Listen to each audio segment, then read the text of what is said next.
एक सुंदर, भव्य और चमकता हुआ महल, जिसमें मनमोहक कलाकृतियां, शानदार झूमर, अनुपम प्रकाश, सफेद संगमरमर से बना हुआ शानदार फर्श, दीवारों पर सुंदर सुंदर कलाकृतियां, चारों ओर शिल्प कला की अति सुंदर शिल्पकारी, सुख के साधनों से परिपूर्ण अद्वितीय दृश्य था। एक सुंदर राज सिंहासन पर एक सुंदर सी रानी परी बैठी हुई थी। इतने में परी लोक की सबसे खूबसूरत परी चित्रलेखा का आगमन हुआ। चित्रलेखा के प्यारे सुंदर सुनहरे बाल और बड़ी बड़ी आंखें, खूबसूरत गुलाबी चेहरा जैसे सुंदरता की अद्भुत उदाहरण हो। वे बड़ी ही दयालु, नेक, सच्ची और परोपकारी थी। उससे सभी प्यार करते थे। रानी माँ, आपने मुझे याद किया? हाँ हाँ, आओ चित्रलेखा, कैसी तबीयत है तुम्हारी? अब मैं पूरी तरह से स्वस्थ हूँ रानी माँ।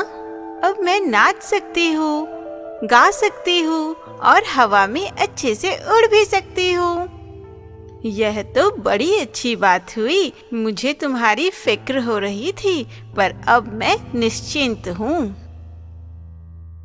पास ही एक दूसरी परी चित्रा थी, जो जल भून रही थी। वे बचपन से ही परी चित्रलेखा से जलती थी। रानी परी ने चित्रलेखा से कहा, चित्रलेखा, जाओ मौज करो।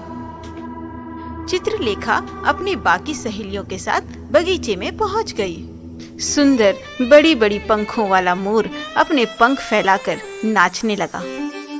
चित्रलेखा भी खुशी से झूम उठी। खूबसूरत तितलियां उसके गालों को चूमने लगी और सर पर बैठने लगी। नए नए फूल खिलने लगे। सारी प्रकृति में एक बहार सी आ गई।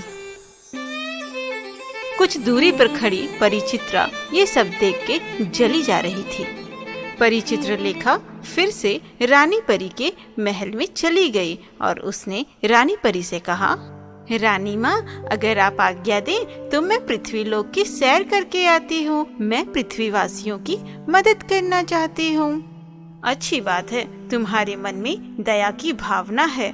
मेरा आशीर्वाद हमेशा तुम्हारे साथ है। यदि कोई परेशानी आए तो मुझे याद करना, मैं तुम्हारी मदद करूँगी। रानी माँ, मुझे भी पृथ्वी पर जाने दीजिए। तुम वहाँ जाकर क्या करोगी? मैं चित्रलेखा की मदद करूंगी। ऐसी बात है तो तुम भी साथ में चली जाओ। परी चित्रलेखा और चित्रा दोनों रानी माँ से आशीर्वाद लेके पृथ्वी लोक की तरफ उड़ चली। दोनों एक गांव में उतरती है। गांव के छोटे छोटे घर देख के परी चित्रा नाक मुंह सिकुड़ती है। चित्रलेखा, ये कौन सी जगह है जो तुम मुझे ले आई हो? यहाँ चारों ओर गरीबी का माहौल है। यहाँ सब गरीब, कुरूप और बदहार दिखाई दे रहे हैं। यहाँ भी बहुत प्यारे और नेक लोग हैं। ये गरीब भी दिल के बहुत अच्छे होते हैं। चित्रलेखा ने अपने हाथ में लिए हुए जादुई छड़ी को घुमाते हुए कहा, इस सब की दयनीय स्थिति ठीक हो जाए। उन सभी के बच्चे, बूढ़े और जवानों के शरीर पर सुंदर कपड़े आ गए। वे सभी चौंक कर एक दूसरे को देखने लगे। एक बच्चे ने कहा, ये तो चमत्कार है। अरे, सबके शरीर पर सुंदर कपड़े आ गए हैं। हे भगवान, ये कैसा चमत्कार है।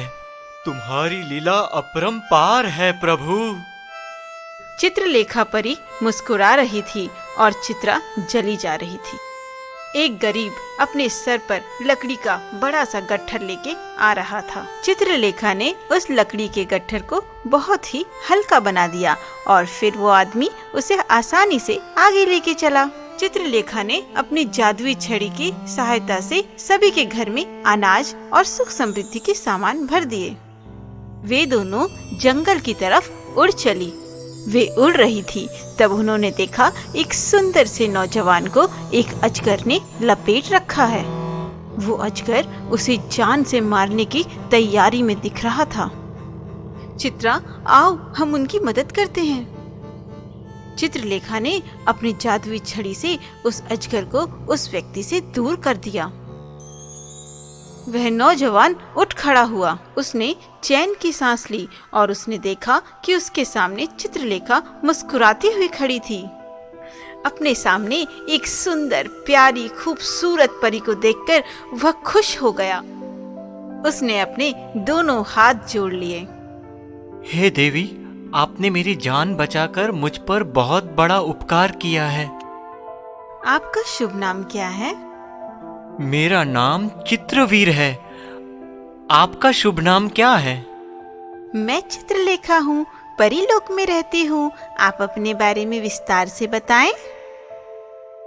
मैं इस राज्य का राजकुमार हूँ, लेकिन अब दर दर की ठोकरें खा रहा हूँ। कई बरस बीत गए। मेरे माता पिता को एक दुष्ट राक्षस ने अपनी गुफा में कैद करके रखा है और मेरा राज्य भी उसने ले लिया है। राजकुमार की बातें सुनकर चित्रलेखा को बहुत दुख हुआ। चित्रलेखा ने राजकुमार से कहा, आप चिंता मत कीजिए, सब कुछ ठीक हो जाएगा। चित्रलेखा ने अपनी जादुई छड़ी से एक प्यारा सा महल जिसमें सारी सुविधाएं हो ऐसा बना दिया। ए राजकुमार, आप इस महल में निवास कीजिए और हम अब आगे की योजना बनाएंगे। वे तीनों उस महल में रहने लगे।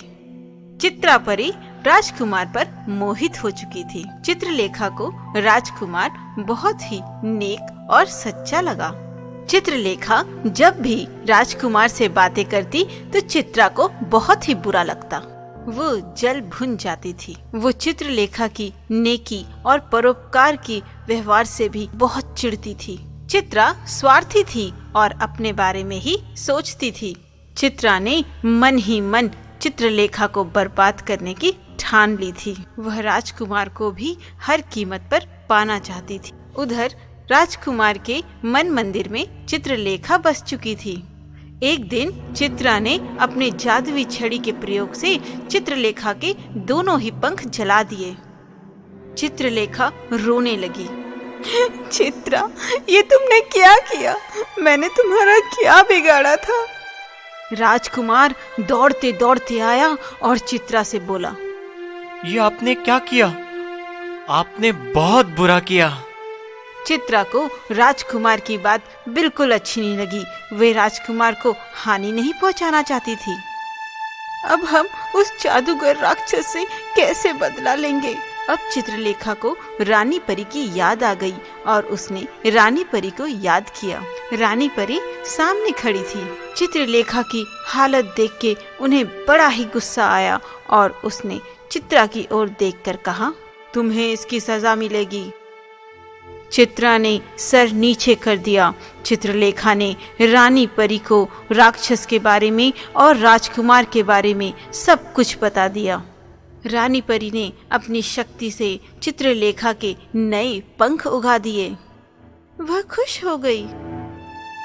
रानी परी, चित्रलेखा, राजकुमार और चित्रा को लेकर उस राक्षस के पास पहुंच गई। जादूगर राक्षस इन तीनों को देखकर बहुत जोर जोर से हंसने लगा।